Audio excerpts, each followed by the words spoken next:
The Mac Observer's Mac Geek Gab episode 893 for Monday, October 4th, 2021.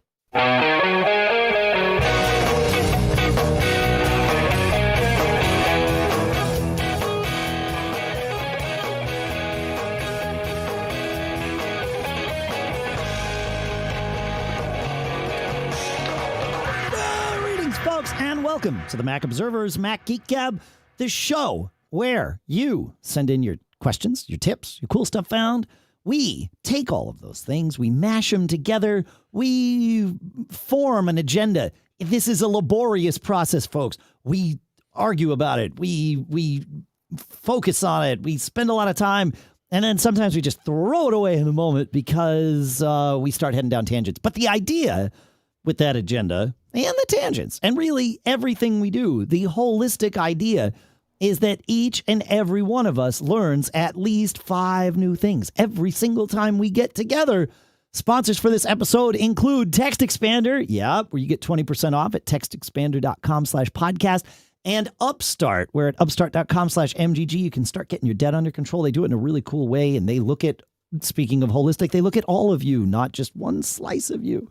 So we'll talk more in detail about those things in a minute here. For now, here in Durham, New Hampshire, I'm Dave Hamilton. And here in Fairfield, Connecticut, rather chilly Fairfield, Connecticut, this is John F. Braun. Yeah, fall is here. We got that crisp air. I like it. It's good sleeping weather. It's good. Now the heat went on last night. So Yeah, there you go. Yep. I got to make sure all those things are off the radiators and, all those things at this point. It's that time of the year. This is also the time of the year when my entire sweatshirt collection moves from my house to my office, because I'll put on a sweatshirt or a sweater in the morning, come over, it warms up during the day, I take it off, I go back to the house at night, and then boom, all of a sudden everything is here. But that's just how things go. I had a question for all of you. Are John and I the only ones that routinely go and take a sip from our beverage of choice every time we play the theme music on this show? Because it's like I hear that theme music and I need to take a sip. It's just like I hear that and it's like, God, wait, where's my tea? Got to find my tea. So you can join us for a sip in that at any time, but know that when the music's playing, it's time for us to all enjoy our beverage. My shtick, hang on, now I got to have it because it's like Pavlovian. I heard the music, I had to drink. And my favorite thing is, we do our pre-show, and then right before we hit record, we both go and we manage our hydration. And one part of that is that we get our beverage of choice for the show. And for me, it's usually almost always something hot, John. And I like to wait to have the first sip of that hot tea, usually tea, for when the music plays, so that I get that sensation of like, yes, I'm like lubricating my throat and all that good stuff. I don't know. It's just a thing. We have our things. We all have our things. I don't know. Join us in those sips. Hey, also join us if you would please, and go fill out our Mac Geek Gab listener survey. It's at macgeekgab.com/survey. There are two reasons for doing it. One is so that we can learn more about you in aggregate. We don't share any of your private information. Not that we collect your private information, but if we did, anything you share with us is individually not shared. But we aggregate it together, and it gives us a picture of who you are, and that helps us with our sponsors, which obviously helps keep the show going. So that's good. And then there's a second part, though, where there's a few questions where we are literally asking you what you like about the show, what you'd like to see differently, what you'd like to see more of, what you'd like to see less of, and so like it really is to help us in many ways. Go check it out, macgeekgab.com/survey, and you qualify to win one of many $50 Amazon gift cards. So, yeah. All right. That's what I got there. What do you got, Mr. Braun? Anything? not yet. Okay. I know you will have stuff because it's how these shows work. I learned something over the weekend, John. I was setting up my old iMac 2014 Retina iMac. So OG Retina iMac, 27-inch. It runs Big Sur. It will not run Monterey, at least not according to Apple, but still runs Big Sur. It's the one that my M1 Mini replaced, the one that I traded for that domain back in the spring or whatever. And it's been sitting on my floor, driving me crazy that it's just sitting there doing nothing. No one in my house needs it. But I found out my brother and he needed one for the household. So it was like, perfect. So I had not done anything with it. So it was time to format it. And then, of course, get it up to Big Sur. I made the error of doing that the wrong way and couldn't reinstall Big Sur from the recovery partition. The recovery partition wanted to do internet recovery, which wanted to put Yosemite on there. And I was like, no, don't want to head down that path. So I decided to make a bootable installer using Apple's createinstallmedia command that's inside of Big Sur. The closest computer I had to me at the time was that M1 Mini. Now, I do have Intel Macs. I've got one here in the studio. I've got one over at the house, of course. But I wanted to see what happens if I do create install media with Big Sur as downloaded on an M1. And so I did that. And sure enough, it booted up that Intel Mac just fine. And the install worked. So it is a universal installer that create install media from Apple creates. And like I said, I proved that by necessity on whatever it was, Saturday or Sunday or something. Another piece of advice with that, stop using thumb drives for those installers. All I did was I created, it has to be HFS Plus because of the way that works. So fine. But I just took, an SSD that like a USB-C based, because I kind of wanted it to be not just Thunderbolt. So I took a USB-C SSD, one of these that does, 500 megabytes a second or something, a fast enough drive. And that I added a HFS Plus partition to it, which you can easily do with disk utility. And I did like a 20 gig partition, John, which I think was enough. Like the installer was 12 gigs. So I figured, all right, 20 buys me some room down the road, maybe. And I put I pointed that at create install media, and that worked great. Like so much faster than fighting with a thumb drive that's going to go slow as molasses. So that's all my advice. And when I say create install media, I mean Apple has baked a way of using their installer from the terminal to create a boot disk of that. So you can just do it right there. So, and the command is all one word, create install media. So we'll put a link in the show notes to Apple's support article that explains all that. So yeah, good stuff. I was glad it worked. Like, cool. We don't have to reinvent the wheel. Anything on that, or is it time to move on to other people's quick tips? No, I'm glad they added that. They added that quite a while ago, but it was in the past you would have to jump through a couple of hoops to make a bootable installer. Yeah, that's right. Yeah, it works great. So we were talking in the last episode, John, about iOS 15's the focus that's in iOS 15 and then coming, of course, to macOS and all that stuff. We were talking about it for minimizing distraction and disruptions and, only like allowing filtering through the right notifications and those sorts of things. Listener Ed wrote in and says, one of the really slick features of Focus that I haven't seen many people talking about is its custom pages option. This, for me, is more useful than the notification granularity. He says, I've been using it to organize all my apps that I used to have in folders back into full pages again. Since I ran into this feature, I've created custom focuses, or is it foci, for things like, say, my streaming viewing shortcuts, for instance, so I can launch and control things on my Apple TV. He says, I've also created custom focuses for music production, media editing, photo editing, etc. I used to have a ton of individual folders organized this way, but now I've moved back to full pages of apps and organized my focuses to have different app and widget templates for different uses. But here's where it gets wicked cool, he says. He sounds like my neighbors. I don't know if Ed's from Massachusetts, but that's a Massachusetts thing for sure. I've also created shortcuts, which can be launched either via Siri or the shortcut buttons in a widget for my different focuses. Now, if I want to watch entertainment all my streaming service apps come up on my homepage, and my million other non-related apps and their pages are hidden. I have another shortcut for photo editing, and all my photo apps like Procreate and Pixelmator and the endless GIF editing apps all come up on the home screen. And a second page if they don't fit on one. Got one for music production, as he said before. Yeah, what a great use of focus. Thank you for sharing that. I don't think I would have thought of that. It's so easy. We find this even when answering your questions. We had one this week where it was like, we think this is a bug. And it was like, yep, must be a bug. It was like, wait. I don't think it's a bug. And it's so easy to just get stuck on that train. And what Apple has been telling us about these focus trains is that it's all about minimizing distractions. And I suppose what Ed just described could be related to minimizing distractions, but it's just about presenting you the things that you need. So yeah, very good. Have you messed with focus yet, John? I'll have to create a task to remind me to look at it. There you go. I like it. All right. You want to take us to Scott?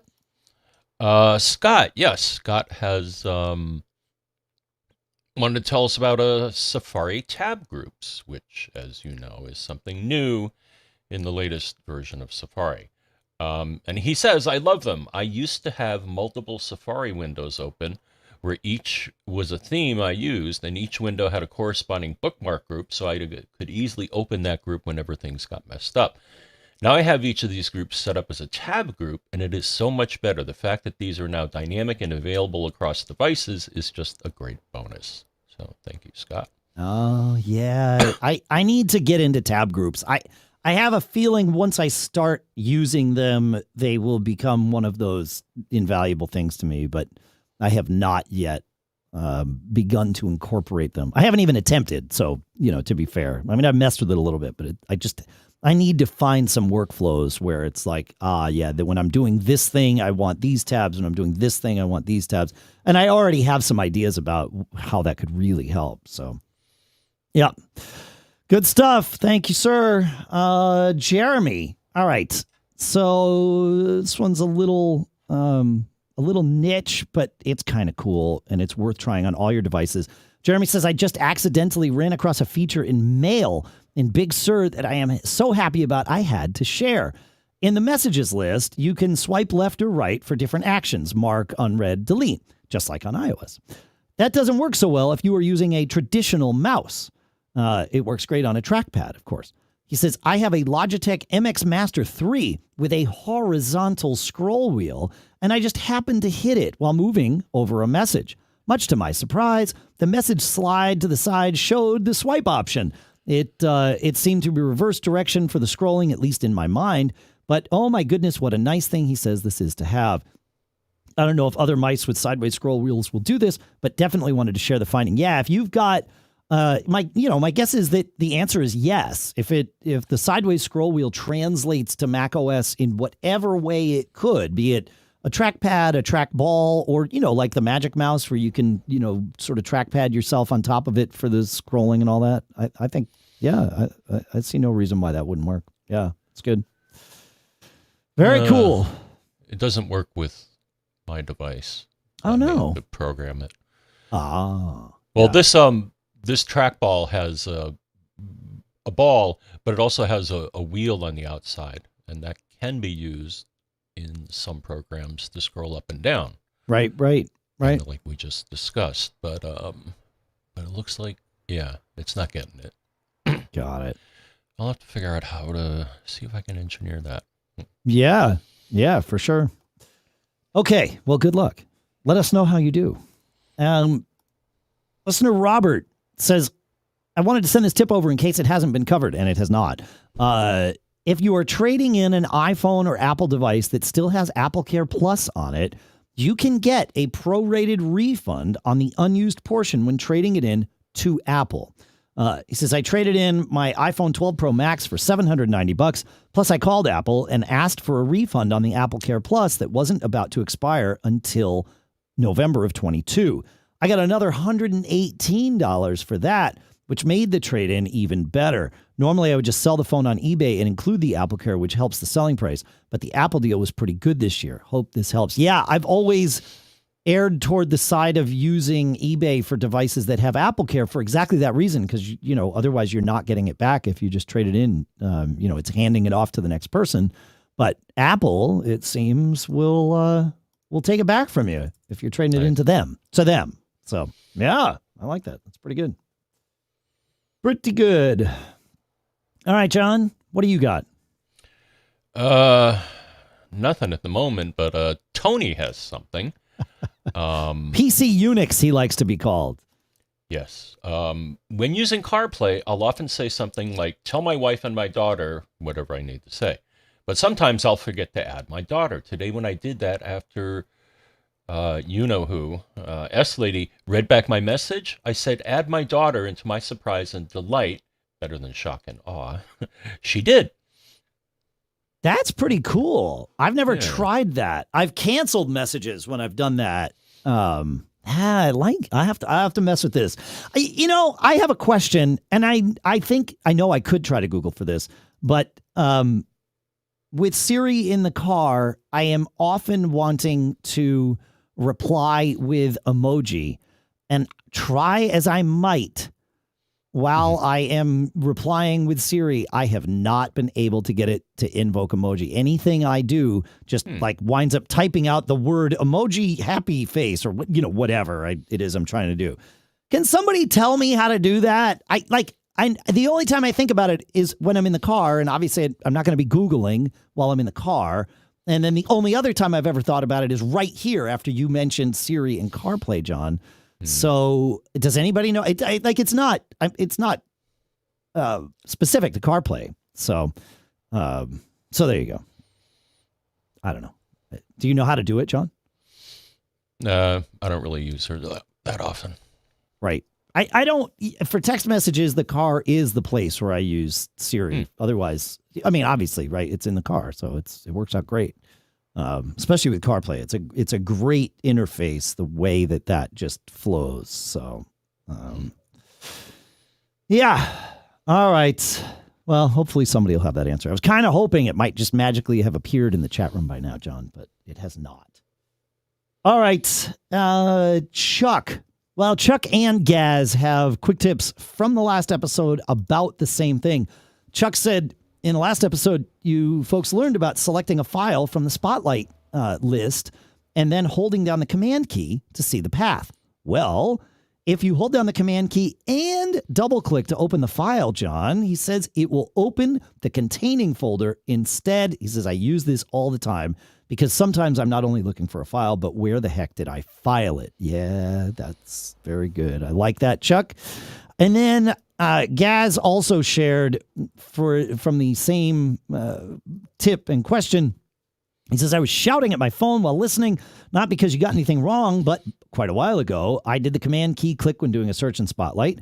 And the reason I was shouting was if you press Command and Shift and then open the file you're looking at, rather than the file opening, it opens the location of that file in the Finder. So you can do it with the mouse, as Chuck said, or without the mouse, as Gaz said. So I like it. Command and Shift. It's handy. Very cool stuff, guys. Thank you very much. Yeah. I think it's pretty good. Right? That's a lot of quick tips, man. A lot of quick tips for 1 week. I remember at the not quite the 20-minute mark. It was time for more tea before we go into cool stuff found. All right. Right? Good? Yeah? Time to move into cool stuff found? Okay. Corey kicks us off into cool stuff found this week. He says, I found this app and started playing with it. It is called QuickScan. It's got a very simple but nice UI, and it scans documents and does OCR and then can file them away automatically. He says it's similar to the scanning feature built into iOS, but way easier to access, in my opinion. He says, I'm always wondering, do I go to Notes or do I go to Files? And do I have to press and hold a folder or something? Or maybe it's in a shortcut. I never remember. And this app, QuickScan, is free, so you can download it and mess with it. And thanks for that, Corey. Great stuff. We love things like that. It's great. Do you do scanning on iPhone, John? Not really. I recently had a bunch of tax documents I had to scan and send, because October 15th is coming up, so it's that time of the year for those of us who are on the delayed plan. Yep. Yeah. So yeah. No, I use Fujitsu ScanSnap. Oh, right. Okay. Yeah. Yeah, it's a small document scanner. I recommend try iOS's like scanning, even in the Files app. And it's easier to find now in iOS 15. It's just get to whatever folder you want, go to the 3 dots in the upper right, and that's where you can choose to scan. I have my printer actually has a sheet feeder and everything to do scanning. It's awesome. But when I'm sitting at my desk and I need to scan like a 1 or 2 page thing quickly, I'll do it with my phone. And, it works phenomenally well. I encourage everybody to try it, just so but and just have the familiarity with it. But B, you might find yourself, using it a whole lot more often. Once it's like anything, you go through the process once and it's like, okay, now I have this skill in my toolbox, and you wind up using it and thinking about it. So, yeah. Speaking of skills in your toolbox, Cloudflare this week last week, I should say, added email routing. For anyone that has used Cloudflare to be their domain registrar, and especially if you're using them also for either your hosting or your caching, I guess that you wouldn't be hosting with them, but you'd be caching with them. One frustrating part of, say, moving from GoDaddy to Cloudflare is that GoDaddy had email routing and Cloudflare did not. So if you moved to Cloudflare, you still had to then go find an email provider, even if all you wanted to do was just take your emails and forward them somewhere else. Well, no longer. Cloudflare now has email routing, and you can do all sorts of those things with forwarding and catch-all or not catch-all, and you don't need to keep an eye on additional mailboxes and all that stuff. They have a whole email security DNS wizard that will help you like lock things down so that you're creating the right SPF and DKIM records and all of that stuff that you don't even want to have to worry about, and they worry about it for you. So Cloudflare, they're stepping up their game. I've moved a lot of our domains into Cloudflare. MacGeekGab.com is there. MacObserver.com is there. Their registrar services are super inexpensive, especially for renewals as compared to everybody else, and they make it super easy to manage your domains. So I've come to like them for that. So yeah, it's good. Okay. So what you're saying is they didn't offer email before. They still don't offer email. They offer email forwarding, or as they call it, routing. Yeah. Okay. Yeah. All right. I'm not familiar with that term. Okay. Forwarding. Got it. It's forwarding. Right. Exactly. Yeah. No, good question. Right. Yeah. They don't to my knowledge, they're not offering like IMAP mailboxes or anything, but they will now route your mail, which is great. Like that's huge. That plus like fast mail, and now you're in good shape. So I've been loving fast mail. Fast mail. Boy, easy for me to say. John, speaking of easy for me to say, you want to take the next one? Yes. Vladi has a good one here. Easy for you to say. Not really. Excuse me. I just wanted to share some cool stuff I discovered in iOS 15. I've been using it since it was launched earlier this week. There's a lot of hype about LiveText, speaking of OCR. I think it's a really cool feature. On all the demos I've watched, people open the camera app, point to some text, then they press the LiveText icon on the lower right, then they copy the text to the clipboard, switch the app they want to use, the text in, and finally paste it. That's a lot of steps. I just found out that in any text field, you can tap and hold where you want to insert the text, and next to the copy, paste, and cut buttons, there's a little icon, which I guess is the LiveText icon. If you select that icon, the keyboard becomes a viewfinder, and if there's text on it, you can press the insert button on it to use that text. Another nice thing I noticed now in the Find My app, I can follow the location of someone live. On previous versions, the locations were somewhat static. Cool. Yeah, I noticed that. I hadn't actually tried it, but I noticed when iOS 15 after it was installed, I was like, oh, there's something new. When I hold down to, fiddle with my text, I just never tried it. Now Now I know what it's for. That's amazing. I just did it now. I had not done that yet. Wow. It works great, and it's right there. You don't like Vladi says, you don't have to, it's you start where you want it to end, I guess is the right way to say it. Start at the end. Start at the end. Yeah, exactly. Yeah.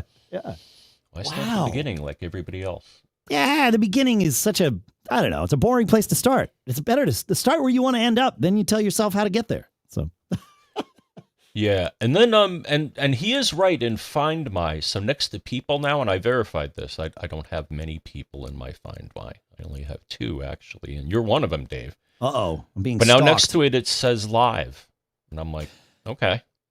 I guess what they did is update the frequency at which they ping you, I guess. Yeah, I think that's probably right. Yeah, that's right. Oh yeah, because I can see where my son is live right now, which is creepy, but yep. And I am not surprised by his location. Let me put it that way. So yeah, that makes sense. And it looks like my daughter has also updated her phone to iOS 15 because hers says live now too. So there you go. Yeah. I like that. So that's pretty cool. All right, cool. What a way to waste your family and friends' batteries. Right? Because if you're looking at that live view, I assume it's that their phone is like GPSing and updating far more regularly. So, we could waste each other's batteries, John.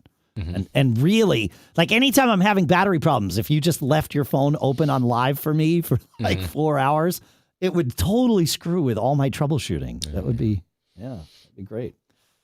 That'd be great. All right. We're having too much fun here.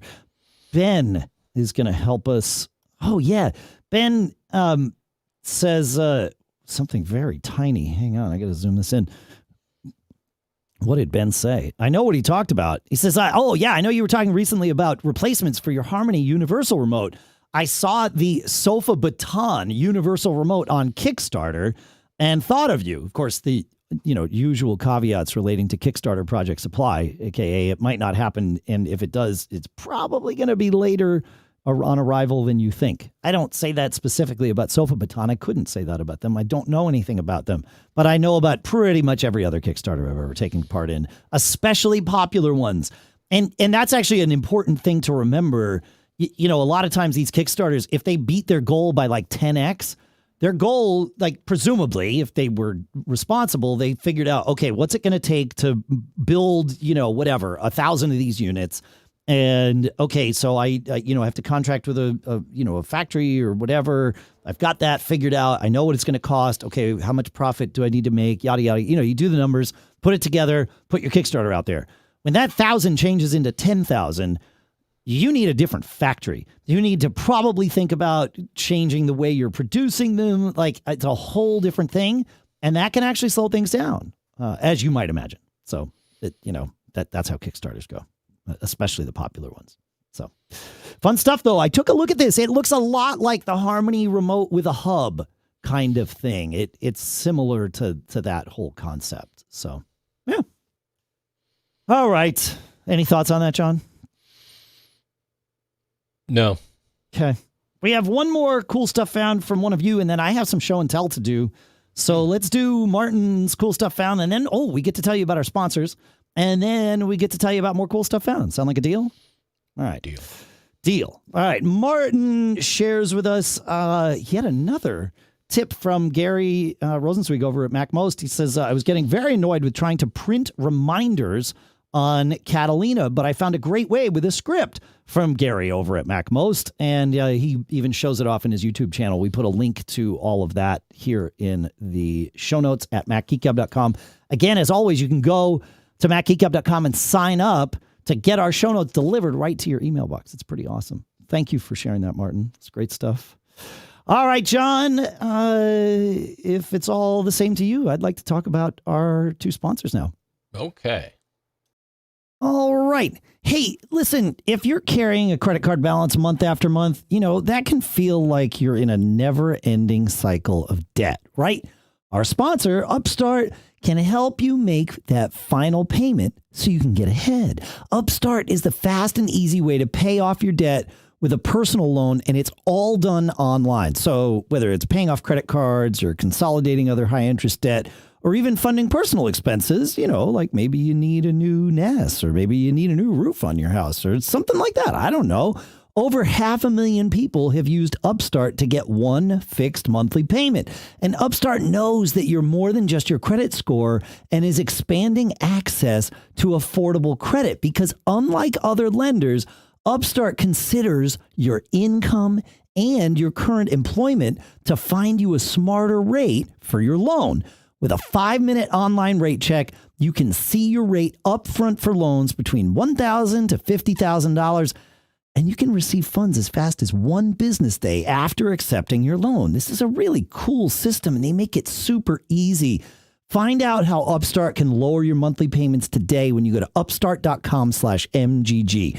That's upstart.com/MGG. Don't forget to use our special URL to let them know that we sent you. Loan amounts will be determined based upon your credit, your income, and certain other information provided in your loan application. Again, go to upstart.com/MGG, and our thanks to Upstart for sponsoring this episode.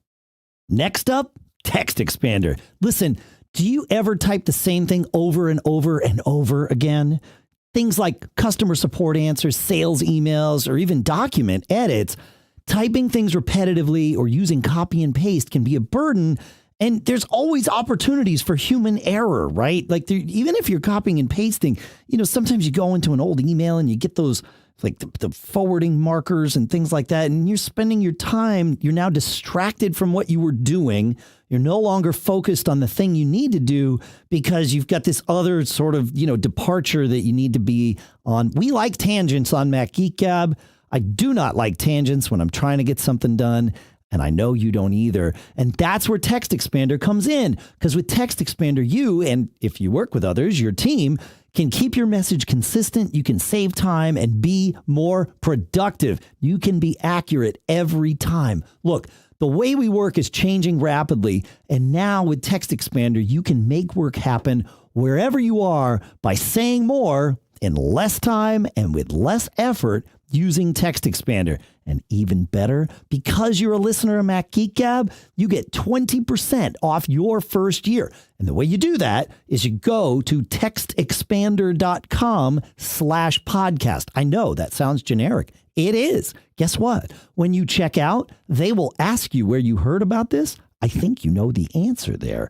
And again, textexpander.com/podcast gets you 20% off your first year. Go check it out. textexpander.com/podcast. Our thanks to TextExpander and the folks at Smile for sponsoring this episode. All right. It's time for a little bit of show and tell, but it will be mostly tell with a little bit of show because, most of you listen audibly. For those that have been watching, when I pulled up my iPhone before, a few of you asked about what you saw because you saw a leather case on there. And so that is as good a place to start with our show and tell as possible. So there have been companies over the years that have made leather cases for iPhones, Apple being one of them. It's not easy, though, to be able to mass produce leather cases consistently. And only a few companies have really succeeded. And Mujo are the ones featured today, MUJJO. I've got this leather case on my iPhone 13 mini, which we'll talk about because we haven't really talked about the minis that I got last week on this show. And it fits around it. It protects it. It's nice to the touch. They also make one that I don't have right here with a wallet, so you can put 2 to 3 cards in there. I've got one of those on my wife. The reason I don't have it to show you is because my wife's not home, and she has it on her iPhone 13 Pro. They've done a really nice job with it, and it pops on easy and stays on very well. Really kind of nice thing. It will charge Qi through it, no problem. MagSafe charges through it, but doesn't, like it does with most cases, doesn't really hold the whatchamacallit, the magnet doesn't actually hold the phone up through this case, just like most cases. It's not really built for MagSafe.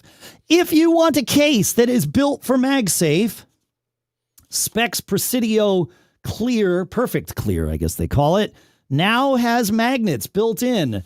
and other cases of theirs do too. But you can see, in fact, if you hold it around, it's obvious on the clear case that there are magnets there. There's a ring that MagSafe would pop right onto, but it kind of looks nice, and it frames around the Apple on the back of your phone. The case I'm holding up is too big for my iPhone mini, but you can kind of get a feel for how it might work, and those sorts of things. I like where people are going. What does that? So I have the regular clear case on my 12. Yep. And MagSafe works through it. So what is the benefit of this case? Well, I'm thinking that when you say that MagSafe works through it, you mean MagSafe charging works through it. Yes. Right. So something that were to need to hold the phone up with MagSafe and actually rely on the magnet to hold to the phone might not work with that case. That's been my experience. And so and the other nice part is it really locks it in, so it makes it easy to pop the MagSafe on. So for example, there are a couple of MagSafe things that I have to talk about. One is the Belkin Boost Charge Pro. This is this is their 2-in-1. They also make a 3-in-1.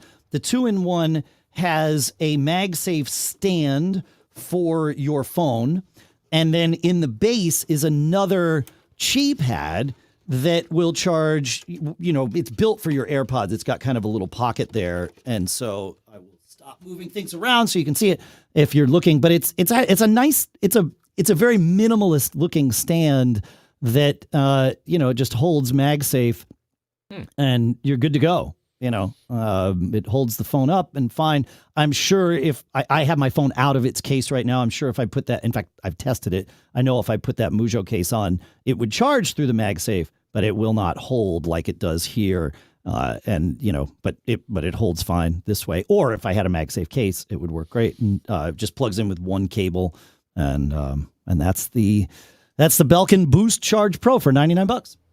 Nice. Pretty cool, huh? While we're on the MagSafe bandwagon here, I got one more MagSafe thing, John. Actually, I have a few of them. The folks at MyCharge they've done something really cool with what they call their MagLock battery packs. So they make 3 of them. I have 2 in front of me here. They make a 3,000 milliamp hour, a 6,000 milliamp hour, and a 9,000 milliamp hour. And they're MagSafe. Little battery packs. They're about the size of a pack of cards, so they're smaller than your phone. In other words, they fit under the camera bump.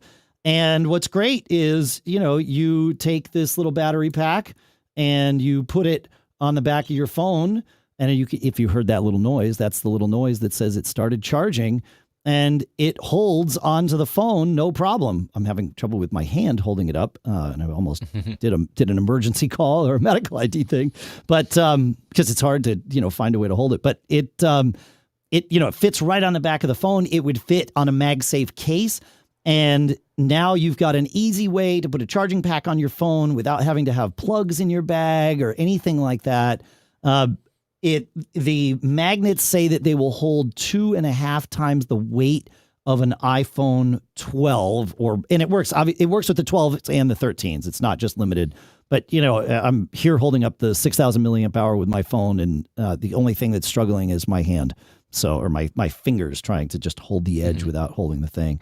But, it starts charging immediately. And obviously, a 6,000 milliamp hour and 9,000 milliamp hour battery pack would be crazy. But even the 3,000, that's what a perfect little thing to have.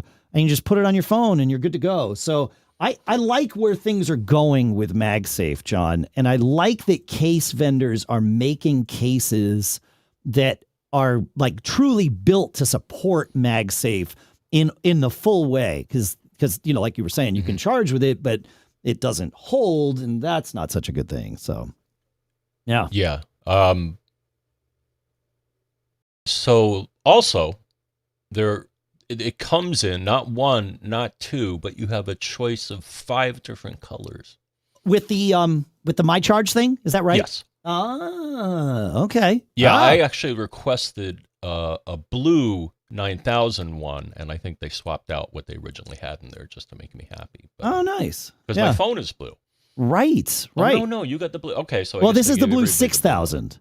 So Okay, I don't. got The blue 9000 is still downstairs. I figured that's just too much. But yeah, no. And the 9000, it's just they get thicker on the back of your phone, as you might imagine. So the 3000 is the one that you'd want to carry around with you if you're a pocket person, But in your bag or something, the 6 or the 9 might work. And they also, from what I can tell, they kind of support pass-through. Do they? And that if you plug a cable into the battery pack, it'll pass through and charge the phone as well.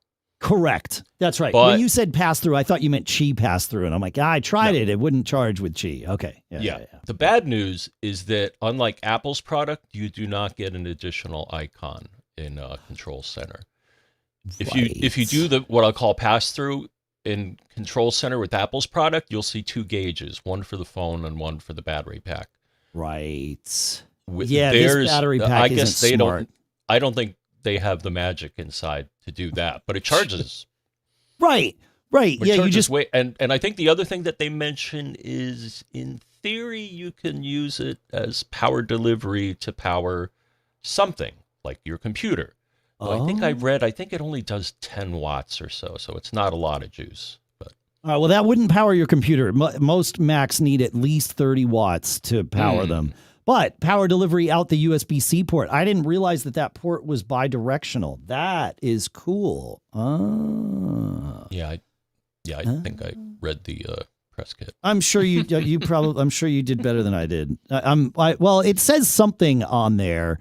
And so I was going to use you folks know about you can add it to Control Center, but it's there by default.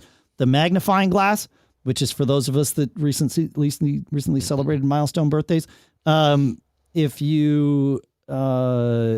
I can get this to focus, it will show me what's going on. I can't get it to focus. All right. Well, it's not going to happen because we have a show to do and this thing's busy. So, but I believe you. I was just going to see what it said on those. So you can hear the batteries when they, wait a minute, John, hang on. Mm-hmm. If I put this, I sat this battery down, the battery pack down on top of the other one, and it made the I'm charging noise. But I don't think it's Qi pass through. I don't think so. Okay, that must have just been. No, I think it's like, I see some magnets, I think. Okay. Fair. Okay. Yeah. Yeah, it's a cool little product though. Like I said, I like where we're going with MagSafe. So it's good. Oh, and what I was talking about before. So, say you want to know the level of the battery in the battery pack. Well, there's no gauge, but if we probably noticed this with yours, Dave. Or if you didn't, if you press the little button, the LED will give you a status. So is that green? The one on the 3000 is orange. That's like middle of the road. So you either get green, orange, or red. Okay. Red means it's almost dead. Red's dead. Yeah. So my 6000 is showing green. So okay, very cool. But yeah, 9,000, man. I mean that's several charge cycles for at least my phone. The 12 mini. Yeah. Yeah, that's a lot. Yeah, right. Yeah, it's way more than one. And even the 3000 milliamp hour is way more than one on everything except like the iPhone Pro Max, right? Mm-hmm. I think. Yeah. Next up for me, John, while we're talking about charging, is something from JBL that's called the Charge. It looks like a speaker because it is a speaker. It's the JBL Charge 5. The reason they call it the Charge is because it has a USB-A port out of which you can plug a cable and charge your devices. It's got a USB-C port for inbound charging. It is a portable speaker. It's in the shape of pill speakers. It's about the size of what I would call a large travel coffee mug and has the sound to match. So it's definitely bigger than the JBL Flip, but still kind of a perfect thing to throw in your car to have, for the beach in the summer and all that good stuff. Or my daughter and now my niece have used these or things of similar sizes in their dorm rooms. I just sent my niece one of these JBL Charge 5s for her dorm room, hopefully arriving today because I sent it to the wrong address first. But really good sound, full sound. And of course, it participates in what JBL calls their party boost, where if you have multiple JBL speakers that support the party boost mode, you can sync the sound amongst them. It's Bluetooth, of course. And, all that good stuff. That's, and it sounds great. The JBL, they really, to me, they were the first ones to figure out how to make these kind of portable speakers sound full. Their bass, the resonators that they use are part of that. It's all part of the magic. It's $180 on Amazon. It's IP67 waterproof. And like I said, it charges out as well. So you can, charge your phone while you're jamming out to the tunes. So, yeah. Good, right? Neat. I like show and tell. One last cool stuff found, John, and this is the third time we've mentioned this particular product. This comes this time from Edward. And he says, I've been listening as usual to MGG, and I thought you folks brought up how you were, and recently, it's not I thought, because we did, how you were implementing some of your TV viewing, specifically your cord cutting and Fubo and YouTube and all that stuff. He says, I've recently cut the cord, and one of the most useful apps and systems that I have discovered is Channels DVR. It runs on a number of platforms, but it's really focused for Apple TV. One of the cool features is it supports TV Everywhere. Basically, if you were TV Everywhere is the service that if you're a cable or a Comcast subscriber or an Optimum subscriber or a YouTube subscriber or a Fubo subscriber, that's the service that allows you to log into things like CBS and NBC and ABC to watch the content that you could also get through your streaming platform or your cable platform, right? It's that sort of universal login. That's a service called TV Everywhere, TVE. And he says it supports TV Everywhere, this Channels DVR does, to record shows for you. And then you get to use its DVR for things. And so I set this up yesterday, John. It also supports like HD home run. If you've got one of those over-the-air antennas, you can have multiple sources. But I set this up yesterday. It took about an hour. And the idea is you set up a local DVR. It can be on your Mac. It can be on your Synology. I did it on my Synology, but there's lots of different options. And that part went super fast, like ridiculously fast. And it's $80 a year or $8 a month, but you get a 1 month free trial of the service. And then I told it I have Fubo. I turned on a few things. And if you want to share my Safari screen, John, you and anybody who's watching can see how this works. I will say that the web browser interface to this is by far the most simplistic of the interfaces. The Apple TV one and the iPhone one and even the Android TV one all look fantastic and really work. And so I've only got 1 day's worth of shows in mind because I just started yesterday, but it works amazingly well. And the interface is great. My big complaint with Fubo is they have all the channels that I want and the interface is awful. Well, I don't need to worry. I will say Fubo's latest update for the Apple TV, the interface has gotten usable. That's as far as I'll go, but it is usable. It's tolerable. But only for the Apple TV. Other platforms, Fubo's not doing so well with. But Channels uses my Fubo content, John, but pulls it in and saves it to my DVR. I think what they're doing with this, John, is essentially logging in this Channels DVR as a web browser to each of these things, and then just slurping the content and saving it. So, but it like these things that you can see here, I've got a Star Trek Next Generation episode that I recorded, and this is saved on my disk station. And what's great about this is I'm going to try and do this and keep my browser quiet. How do I stop that so you're not seeing it? But, I don't know if you folks heard that sound or not, but, it jumping around in it because it's content that's on my server, not on YouTube server. I can jump around and it just jumps. It's right there. It does commercials like scanning, so you can choose whether to skip commercials or not. It's like the interface is just great, and it'll let you just like it's kind of like setting up your own TiVo, John. You could do this too, right? You would just tell it about your Optimum stuff, and now boom, you're good to go. But what's cool is you can watch anywhere. You're not just limited to watching when you're at home. So you get to do whatever you want. And then of course, the files are yours. Because they're saved on your device. So they're just files. There's no copy protection or anything. So that's what I was going to ask is there a raw MP4 movie file? That's right. Yeah. In fact, let's look at this. I haven't looked at this yet. How can they? Right. So it's kind of weird because with TiVo, they can protect content if they want to, and then you can't download it. Right. So I guess that's not the case with this. How can they get away with that? Because they're just slurping it down as though they're a web browser. It's MPG files that they that it saves, but Plex will play these. Like I could point Plex at my TV folder in my channels library, and it would just be like, okay, no problem. Let me slurp down a file here from my disk station of that Star Trek episode, and I'll take a look at what it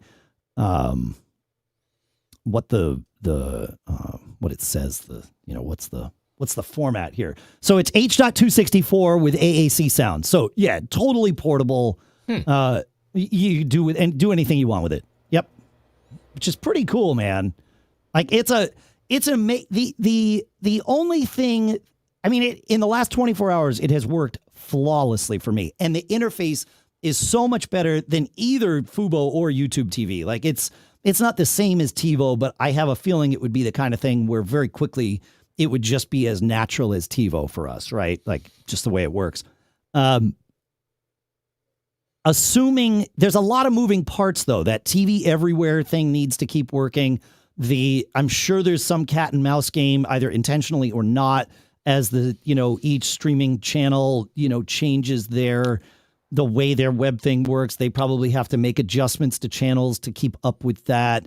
So if the platform remains as stable as I've seen it for the last 24 hours, and this has been around for years, but assuming that it's not this constant, like, oh, sometimes it doesn't work, sometimes it does work.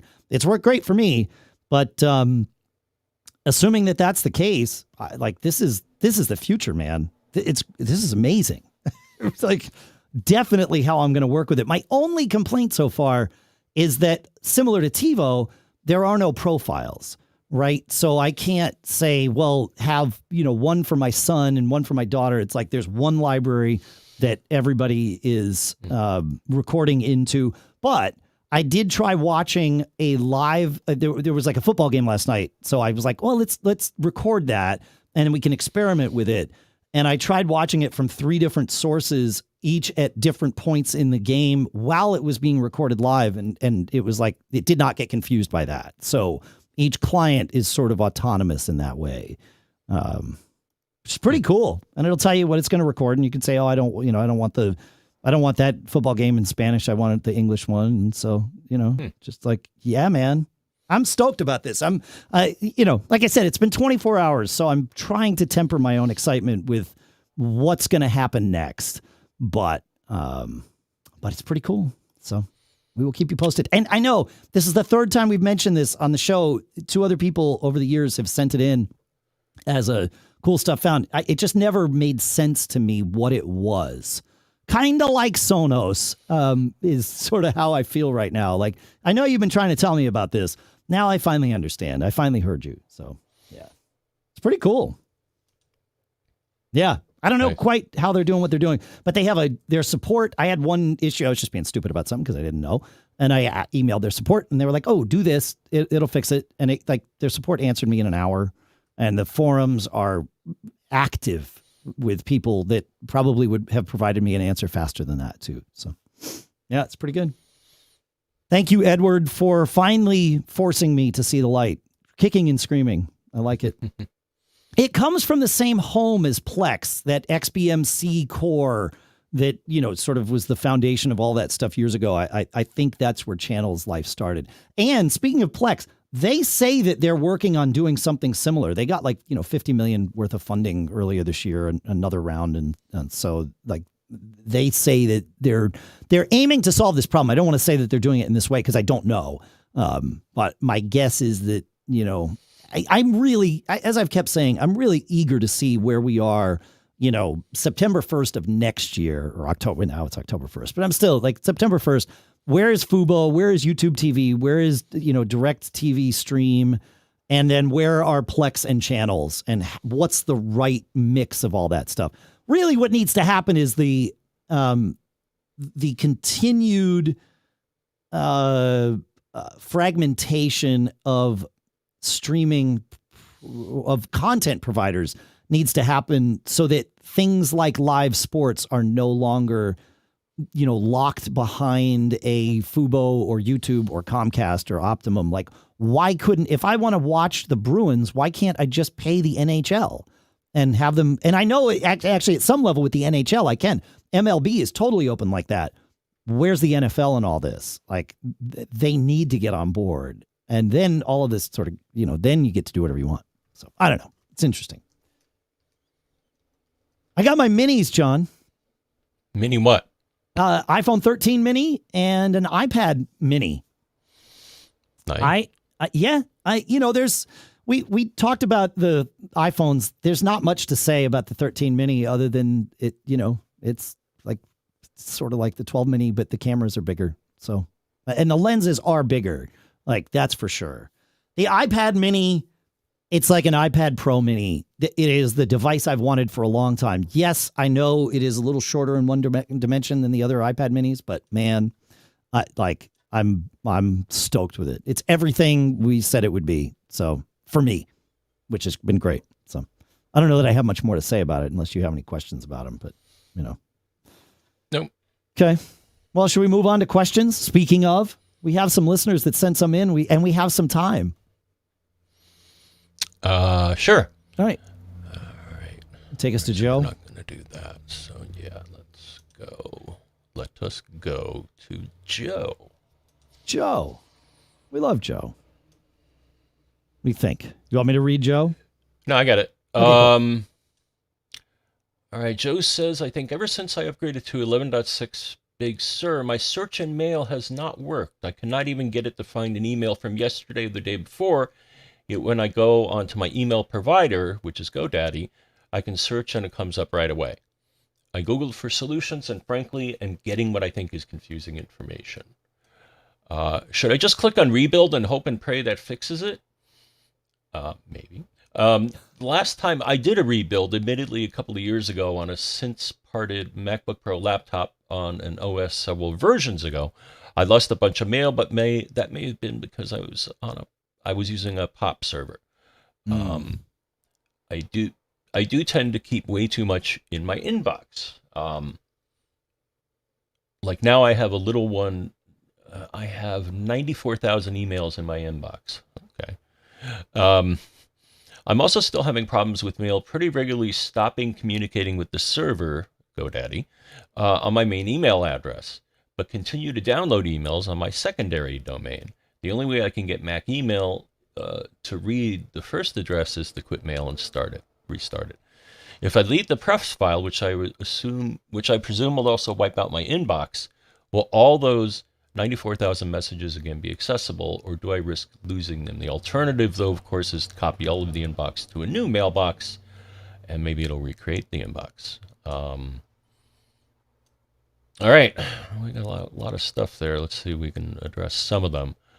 But yeah, I don't like the changes they make in mail either. So just to show solidarity. I don't like that they list all my mailboxes. Stop it. I don't want to know about all my mailboxes. Just the ones that have stuff in them. Anyways, a rebuild would be a good place to start. Now, there are a couple of different ways you could do it. So yes, there is. Which menu is it? I think it's in mailboxes, menu? John. Yeah, so the mailbox menu has rebuild. Now, I think that only does. I don't think that rebuilds all of them. I think it just rebuilds the one that's highlighted. That's correct. Yes, I've done this before, and I can say with certainty that that's correct. Yeah. Okay. There's another way you could take care of this. So yeah, you could do that. May take a while. Onyx has something in the maintenance section, in the maintenance rebuilding section. Mailboxes and mail, rebuild the index or delete the existing index. So those may be quicker ways to get where you're going. I would say that those two things speed-wise are reversed. When you rebuild the mailbox, it does sort of resync with the server. And actually, you're right. In his case, with 94,000 messages, that might take quite a while in just that one mailbox. But when you, with Onyx, I would say delete. Don't just tell it to rebuild. Tell it to delete the index. You will quit mail first. You will do the Onyx thing and then relaunch mail, at which point it will rebuild the index. But that's the index that you need to have it rebuild at least first in order to hopefully solve this problem. But we've heard from Allison Sheridan over the last couple of months that she's been having a similar problem, and she's been able to solve it briefly, John, but the whatever is triggering it keeps coming back for her. Yeah. Now I'm wondering if you can find the emails if you use Spotlight, because I don't think Mail and Spotlight are using the same database, or are they? They are. Oh, they are. Okay. Yeah. So you want to also rebuild your Spotlight database here, just to give everything a clean slate. But I would do it in that order: rebuild Mail's envelope index, then rebuild your Spotlight. Yeah. Okay. Yep. All right. As for keeping email too long, you may want to take advantage of IMAP feature called Archive, and you can find this in Mail, Message, Archive, and it'll put an email in a separate archive mailbox. So, yeah, that's one suggestion. And what's the other one? There's an app that will search your mail database. I mean, there's Mail Steward, which Mail Steward. Okay. That'll create a local archive of your mail, like a second copy, and then you can search from there. So that is a good way to deal with large amounts of mail. I would back up your home library mail folder, and you might have to put it on another drive. It could be quite large, but I would back that up before messing with all this if you're worried about losing data for sure. But you're not running POP, so I think your risks are much lower. I don't want to say they're zero because they never are zero when you're doing an operation like this. But yeah, Mail Steward Mail Steward would be a way to do this. One thing, as you were saying it, I had an idea, John. You said move it to archive. That if Joe's already using the archive folder. Although with 93,000 messages in your inbox, maybe you're not using your archive folder. But if you are already using it, you don't want to just put things there and then, kind of have them mixed in with things that are truly archived. You could create a new IMAP folder that's called, inbox cold storage or something, and copy, all but the last 3 weeks of inbox mail to that cold storage folder. You may be able to do this on the server. If you can go to the GoDaddy web interface and do that, it's going to be much faster letting the server move that than, having it go down and back to your mail client over the internet to do it. So if you can do that on the server, great. If you can't, then you certainly can do it with mail. You just got to leave mail open. Don't let your Mac go to sleep. It's going to take a while. The window, what's the title of the activity window? It's just activity. Go to the window menu, choose activity, and you will sort of see what's going on. It's not complete what's happening there, but you'll see it's going to take a while though. So, yeah, I don't know. That's what I have. Those are my thoughts. As for the server issue, we've had people report this up to the point where Mail would throw up a dialog complaining about a connection and grinding all other operations to a halt. Remember that? Yeah. So you may want to go. So the place you can check your server settings is Mail Preferences, Accounts, Server Settings, I think is the title of it. I think that's right. Let's pull up Mail Accounts. Server settings. Yeah, that's one place. You could also go to the window Connection Doctor and let it see what's up with that. So, yeah. Yes, Connection Doctor can help isolate what's wrong, or maybe give you at least a bit more detail about what the error is. Yeah, exactly. What the real error is. I've found, sometimes if my mail is for whatever reason set not to connect securely, I've seen that cause issues. And so just, reconfiguring it so that it's connecting to the SSL port of your mail server. Yeah, good one. I'm just throwing things out. So, yeah. Oh, what happened? Okay. All right. See, this is the problem. I start looking in mail and then I start getting notifications about things and then I'm distracted. I need this focus mode, John. Of course I would have, yeah. All right, good. Sandy had a question about tab sync on iOS 15. Well, really Safari 15, which is part of iOS 15. It's part of all that stuff. Did I not put this in here? Where is Sandy's stuff? I would love to find Sandy's stuff, but maybe I don't have it. I know I messed with it this morning, and it's a great question because she was having trouble finding there it is. The open tabs in Safari 15.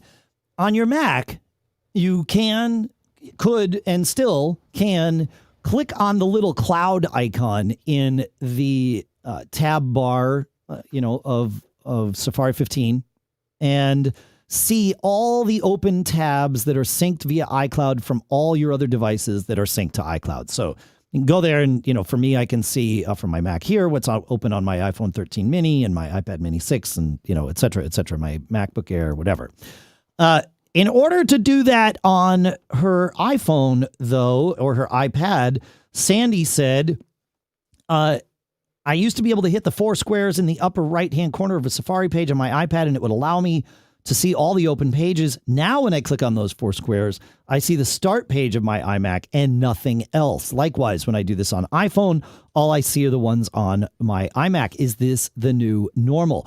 Yeah, so it's not there, at least not normally, at least not for me there. Yeah, when I click on those for the new little, what do they call it?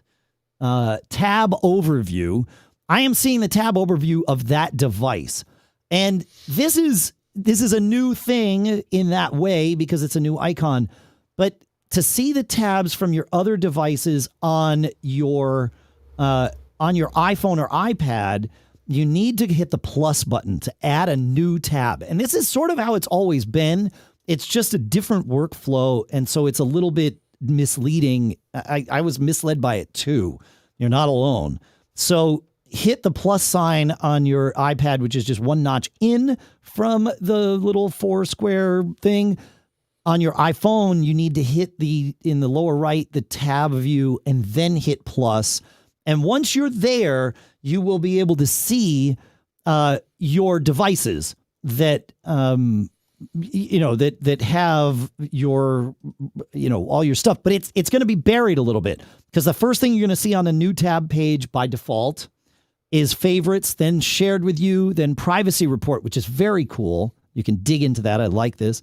Then Siri suggestions, then reading list, and finally then iCloud tabs. And then at the bottom, below all that, an edit button where you can tweak all of that, including the order and whether or not the section appears at all. So if you don't want Siri suggestions, turn it off.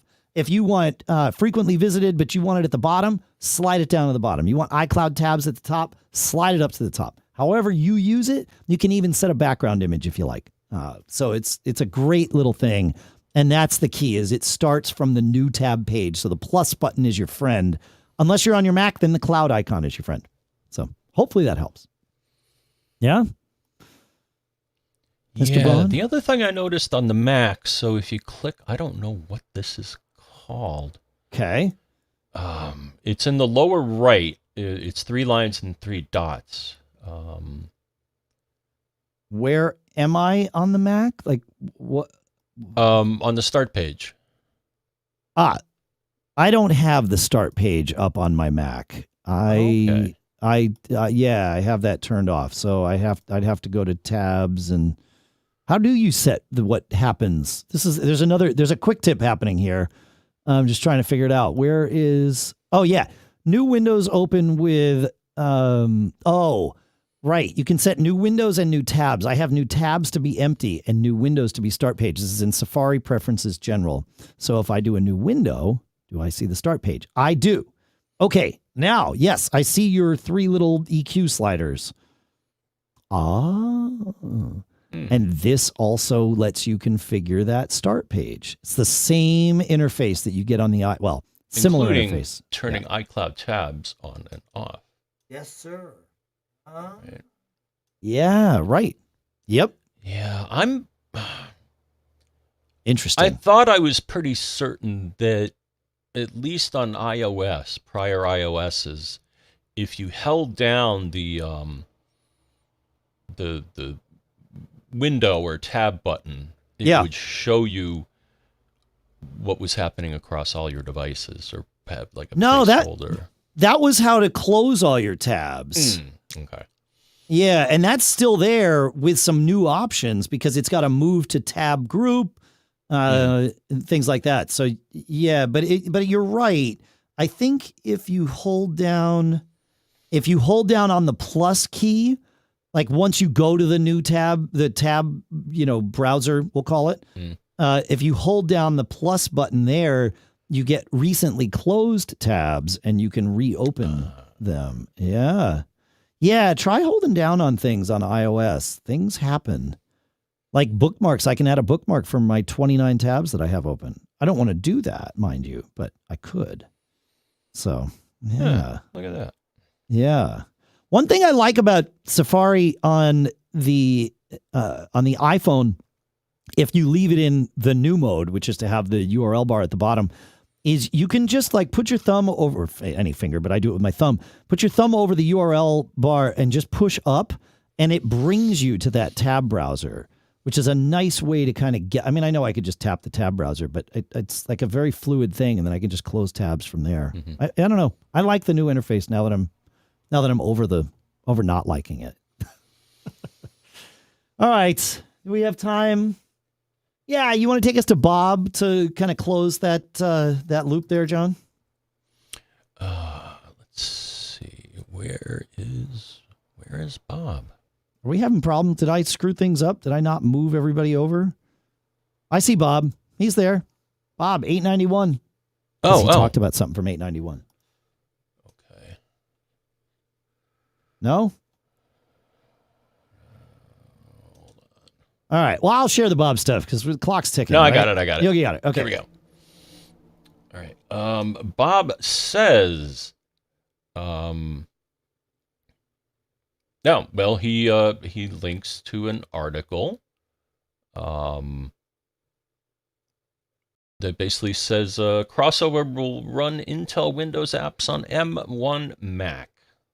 Okay. Right. So this is a follow-up to the conversation we had at the end of 891, where we were talking about how you can run and what Windows apps you can and can't run and what your options are for when you want to run Windows apps on an M1 Mac, because obviously it can't emulate, it can't virtualize Intel code because it's not Intel, right? And so, as we mentioned, crossover is there because somebody in the chat room had put that in. So thank you for reiterating that, Bob. But what he talks about is something new, John, this UTM thing. That's the lead here. Is UTM is at getutm.app, and it will virtualize Intel Windows on Intel, and it will emulate Intel for M1. And that's really cool. Yeah, this is the big part of this. Yeah, I mean, crossover is cool. It's really kind of wonky, but it is nice that it works for M1. But this idea of running, I think UTM uses this open source emulation thing called QEMU, John, which has been around forever, and evidently QEMU runs on M1 now. So, all right, I know. Yeah, it's cool. I'm like, this is and you can download it. It's in the Mac App Store. I think it's like it's $10, even less than I thought. And you can download it straight from them. I think there's a trial, maybe. No, it's not coming up. There it is. If I say download, does it come? Yeah, it's going to let me download it. So yeah. Okay. Yeah. Well, let us know. I know. Yeah, I will. I'll mess with this. Yeah, but that UTM thing. That's kind of the key here to opening that. It's the first one to open that door. So yeah, I like it. It's good. Thank you for that, Bob. Thanks, John. All right. That brings us to the end. It's good. It's good. You got anything else, John? No. Okay. You said that hesitantly. Are you sure? Well, I'm getting some packages today, but I think I know what they are. Did you order things from Apple? Or are you getting a 13 mini? No. Oh, okay. What are your packages? Do you want to tell us, or does it have to remain secret? I don't know yet. Oh, okay. All right. I know sometimes they have to remain secret, if they're showing up with an embargo or something like that. So, yeah.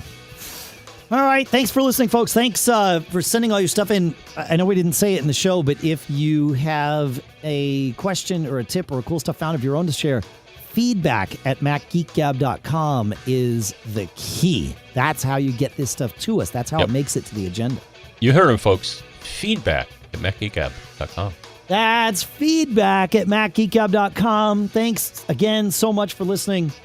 You can find us on YouTube. Go subscribe there. We take little segments of the show and put them up, and that way you can share those with people. You can find them on Instagram too. Share those with your friends. That's a great way for you to help us grow the audience, and we really love that. So yeah, do that. That's our ask for this week. Please do that for us. Just go share one thing. It makes a huge difference, because we all, personal recommendations are the key. We all love those more than the reviews that we find, more than, any of that stuff. It's personal recommendations. So that'd be great. Thank you. Make sure to check out our sponsors first at macgeekgab.com/sponsors. And then also, as we mentioned in the show, you can go to upstart.com/MGG, textexpander.com/podcast. You can find him on Twitter at John F. Braun, if you like. You can find the show on Twitter at MacGeekGab. You can find Pilot Pete on Twitter at Pilot Pete. We hope to have him back real soon. I'm Dave Hamilton. Have fun out there. Thanks for hanging out with us. And John, when you're opening those packages, I know you don't know what's in them. Be careful and don't get caught. Mail.App.